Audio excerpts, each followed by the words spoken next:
Assalamualaikum warahmatullahi wabarakatuh. Perkenalkan, nama saya Fauzan Haji Menteri Putra. Pada kesempatan kali ini saya akan mempresentasikan hasil PPT yang sudah saya buat, yaitu berjudul Eksplorasi Budaya Repong Damar dalam Ranah Geografi Perilaku Studi Fenomenologi pada Masyarakat Krui. Tadi NPM saya itu 2414151018. Lanjut. Nah, sumber.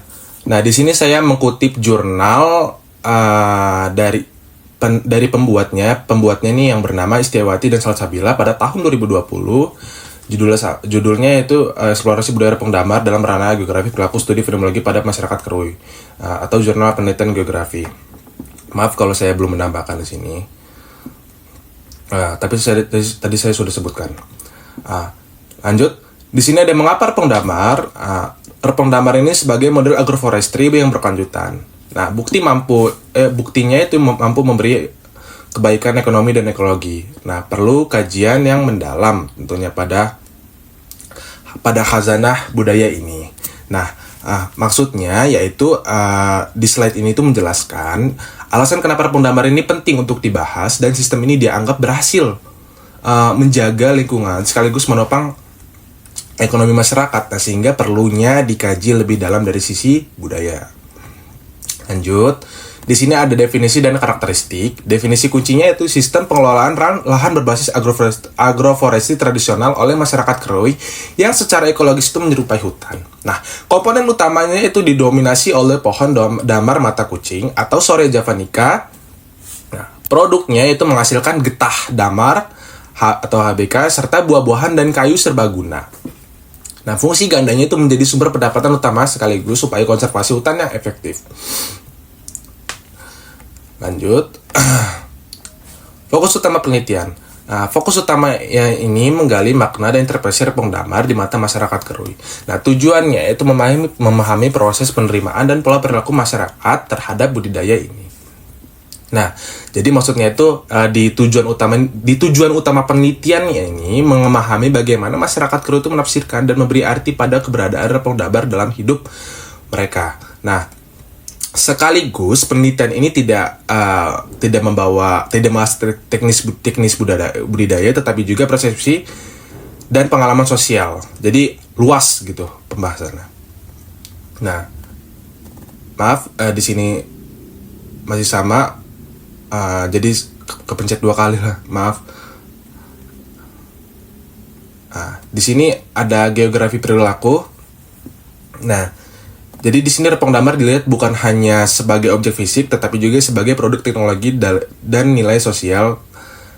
Lingkup kajiannya itu alam, manusia, dan kebudayaan dalam satu kesatuan yang dipahami melalui makna individu.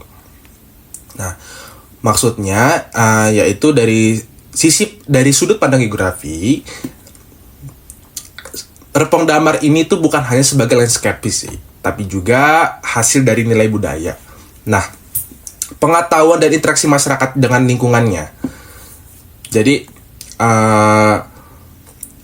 bukan dari sekedar landscape juga, tapi dari nilai budaya, pengetahuan, dan interaksi masyarakat dengan lingkungannya. Jadi, secara langsung lah, bukan hanya dari landscape. Selanjutnya itu pendekatan kunci fenomenologi. Fenomenologi ini dipilih untuk menggali pengalaman subjektif dan pemaknaan dalam masyarakat Krui terhadap Repong Damar atau berbeda dari kajian kuantitatif. Nah, di sini itu maksudnya itu dijelasin bahwa fenomenologi ini dipilih untuk menangkap pengalaman makna personal dan cara masyarakat itu memahami Repong dari dalam. Bukan hanya sekedar data doang lah, data statistik saja. Selanjutnya di sini ada metodologi penelitian, jenisnya penelitian kualitatif, pendekatan fenomenologi, teknik pengumpulan datanya, wawancara mendalam, observasi, pasif, subjeknya itu petani Repong Damar di Krui atau generasi tua dan muda. Selanjutnya itu ada status kepemilikan lahan. Nah, Repong Damar ini sebagian besar diperoleh melalui warisan dari orang tua atau keluarga. Variasinya luas kepemilikannya bergantung pada status perolehan.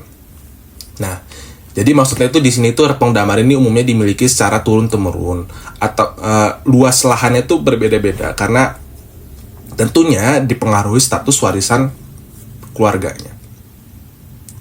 Nah, cara memperoleh lahan ada 2 model, yaitu dari warisan yang paling banyak lah, yang paling dominan di masyarakat Krusena. Yang kedua itu membuka lahan baru atau dilakukan oleh sebagai informan. Jadi yang paling banyak tuh warisan. Selanjutnya motif pengelolaan generasi tua. Pada generasi tua ini mengelola Repong Damar karena tidak ada pilihan lain atau keterbatasan opsi ekonomi. Nah, jadi generasi lama ini mengurus Repong Damar ini karena faktor keterbatasan ekonomi atau masa lalu lah.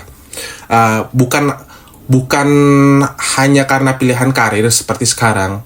Jadi mereka tidak ada opsi lain, jadi mereka untuk mengurusi Repong Damar itu secara turun-temurun gitu. Karena tentunya menghasilkan ekonomi yang baik.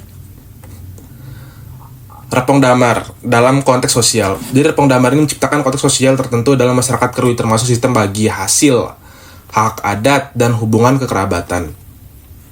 Jadi Repong ini menciptakan aturan lah dan interaksi sosial seperti bagi hasil, hubungan adat, dan keikatan keluarga. Jadi dampaknya tuh lebih luas dan bukan hanya dari sekedar hasil panen saja gitu.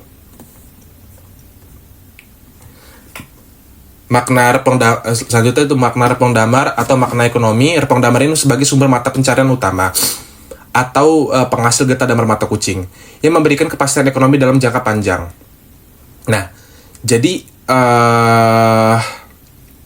Repong Damar ini dianggap sebagai sumber nafkah utama mereka itu sendiri. Nah, produksi damar mata kucing ini memberikan hasil finansial yang stabil dan berkelanjutan gitu.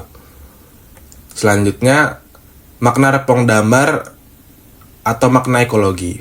Nah, Repong Damar ini dimaknai sebagai sumber penyelamatan hutan atau konservasi. Semakin ribut vegetasi, maka semakin baiklah hasil getahnya.